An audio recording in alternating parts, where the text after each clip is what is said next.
اگر نماز کا وقت شروع ہونے سے پہلے اذان شروع ہوئی تو یہ اذان نہیں ہے، اس کا اعادہ کرنا ضروری ہوگا۔ بعض اوقات مؤذن صاحب کو اتنی جلدی ہوتی ہے کہ ابھی شروع ہونے میں 10 سیکنڈ باقی ہیں، لیکن وہ اللہ اکبر پہلے بول دیتے ہیں۔ تو اگر ایک اللہ اکبر بھی اذان کے وقت سے پہلے بول دیا، باقی پوری اذان وقت میں داخل ہے، پھر بھی یہ اذان ویلڈ نہیں ہے، یہ اذان دوبارہ دینی پڑے گی۔ تو مسجد کمیٹی کو خاص طور پہ مؤذن کو تاکید کرنے کی ضرورت ہے کہ بھائی بہت زیادہ جلد بازی کی ضرورت نہیں ہے، خاص طور پہ رمضانوں میں۔ فجر کے لیے وہ بڑی جلدی کرتے ہیں، بعض اوقات آپ خود دیکھیں گے کہ ابھی 30 سیکنڈ باقی ہیں لیکن آپ کو اللہ اکبر کی آوازیں 2-3 مسجدوں سے آ رہی ہیں۔ یہ سارے مؤذن گناہ گار ہیں، ان کی فجر کی اذان ہوئی ہی نہیں۔ فاسق اگر اذان دیتا ہے تو اس اذان کو دوبارہ دہرانا لازم ہے۔ تو بعض مسجدوں میں آپ نے دیکھا ہوگا گناہ کبیرہ کے اندر ملوث ہوتے ہیں، وہ بھی اذانیں دے رہے ہوتے ہیں۔ تو نہیں، وہ جو گالیاں دے رہا ہے، مختلف قسم کے غلط کام کر رہا ہے، وہ مؤذن بننے کی صلاحیت نہیں رکھتا۔ مؤذن بڑا اعلیٰ مرتبہ ہے، وہ ہر کسی فاسق شخص کو نہیں دیا جا سکتا۔ اسی طرح اگر داڑھی نہیں ہے یا ایک مٹھی سے کم ہے تو اس کو بھی مؤذن نہیں بنایا جا سکتا۔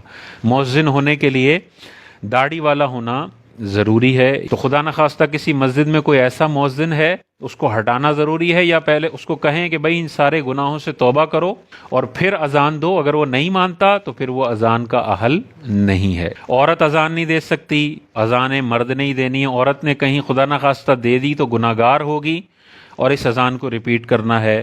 فاسق نے اذان دے دی تو ریپیٹ کرنا ہے۔ کسی نشئی نے اذان دے دی تو ریپیٹ کرنا ہے۔ نا سمجھ بچہ جو اذان دیتا ہے وہ ویلڈ نہیں ہے۔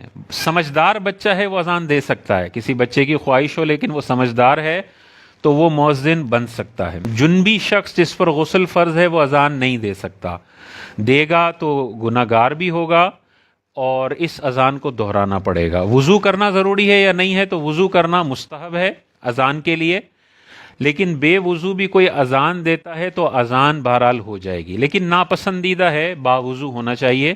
لیکن بے وضو نے اذان دے دی تو اذان کو ریپیٹ کرنا ضروری نہیں ہے۔ بیٹھ کر اذان دی تو ریپیٹ کرنا پڑے گا۔ تو کوئی معذور شخص ہے جو کھڑا نہیں رہ سکتا، وہ مؤذن نہیں بن سکتا، کیونکہ وہ بیٹھ کر اذان دے گا۔ بیٹھ کر اذان دینے کی اجازت نہیں ہے، کھڑا رہ کر اذان دینی ہوگی اور قبلہ روح اذان دینی ہوگی۔ اگر قبلے سے ہٹ کے اذان دے دی تو اس اذان کو ریپیٹ کرنا ضروری ہے۔ اذان کے کلمات کے درمیان تھوڑا تھوڑا وقفہ کرنا یہ بھی مستحب ہے، سنت مبارکہ ہے۔ اتنی تیزی سے اذان دینا کہ جواب دینے والوں کو جواب کا ٹائم ہی نہ ملے، یہ مکروہ ہے۔ بعض مسجدوں میں ہوتا ہے ابھی اذان شروع ہوئی اور ختم ہو گئی، اللہ اکبر، ابھی بندہ جواب دینا شروع ہی کرتا ہے کہ نیکسٹ جملہ آ جاتا ہے، یہ مکروہ ہے۔ اتنا گیپ کم از کم کرنا چاہیے کہ سننے والے جواب دے لیں۔